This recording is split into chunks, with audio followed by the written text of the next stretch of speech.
c'est avec un profond sentiment d'honneur et de responsabilité que je prends la parole aujourd'hui, à ma qualité de président de la Confédération AES, à l'occasion de l'ouverture solennelle de la première session confédérale du Conseil des ministres de l'AES. Nos trois États, confrontés à des défis similaires, tant sur les plans sociopolitiques et économiques, ont fait le choix souverain de mutualiser leurs efforts, l'objectif étant d'apporter une réponse globale et coordonnée aux grands enjeux nationaux et transnationaux afin de bâtir un espace stable et apaisé, favorable au développement et au plein épanouissement de ces populations. Le traité portant création de la Confédération des États du Sahel, AES, adopté à Niamey le 6 juillet 2024, a formalisé le cadre de cette nouvelle alliance en définissant les fondements et objectifs à réaliser en matière de défense et de sécurité, de diplomatie et de développement.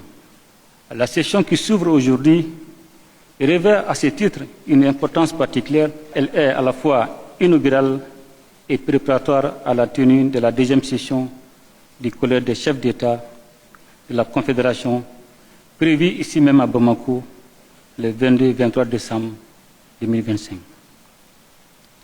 Mesdames et Messieurs, la composition de cet organe qui regroupe les ministres en charge de la défense, de la sécurité, des affaires étrangères et des questions de développement démontre toute son importance dans le chemin institutionnel de la Confédération. Les points inscrits à l'ordre du jour de cette première session confédérale du Conseil des ministres sont nombreux et portent sur des domaines de grands intérêts pour le futur de la Confédération. En effet, il vous sera demandé d'examiner certains documents, notamment le rapport d'activité sur la mise en œuvre de la feuille de route de l'A1, les projets de protocole additionnels devant régir chacun des trois piliers, ainsi que les sessions confédérales des parlements. Il vous reviendra également d'approfondir les réflexions sur les acquis et les perspectives de cette alliance pour diligenter la réalisation des objectifs du traité conformément aux orientations du Collège des chefs d'État, et particulièrement en matière de sécurité, de développement et de renforcement de notre position sur la scène régionale et internationale.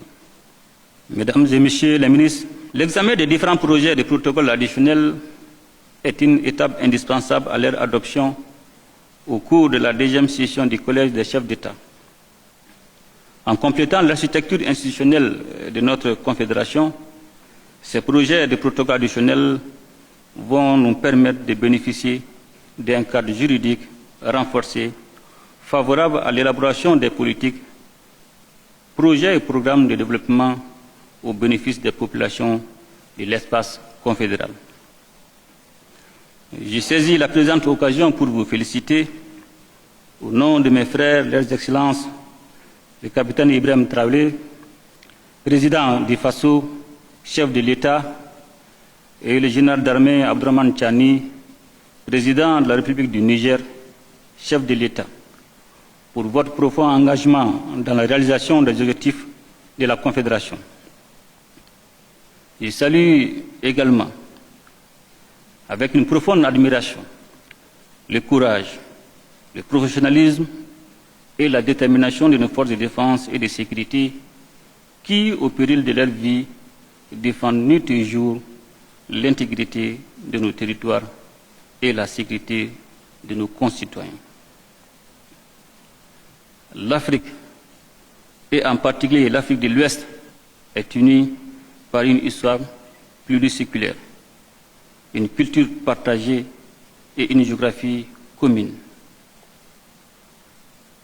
Nos peuples sont naturellement appelés à vivre ensemble dans le respect mutuel, la solidarité et la fraternité. Ces liens historiques doivent transcender les contingences géopolitiques et demeurer au cœur de nos politiques régionales. Dans cet esprit, notre Confédération s'est engagée à promouvoir un espace de libre circulation des personnes et des biens au bénéfice de tous les ressortissants de l'Afrique de l'Ouest. C'est sur ces paroles d'unité, de responsabilité et d'espoir que je déclare ouvert les travaux de la première session confédérale du Conseil des ministres de l'AES. Vive la Confédération des États du Sahel, un espace, un peuple, un destin. Vive l'unité africaine, qu'Allah bénisse notre Confédération. Je vous remercie.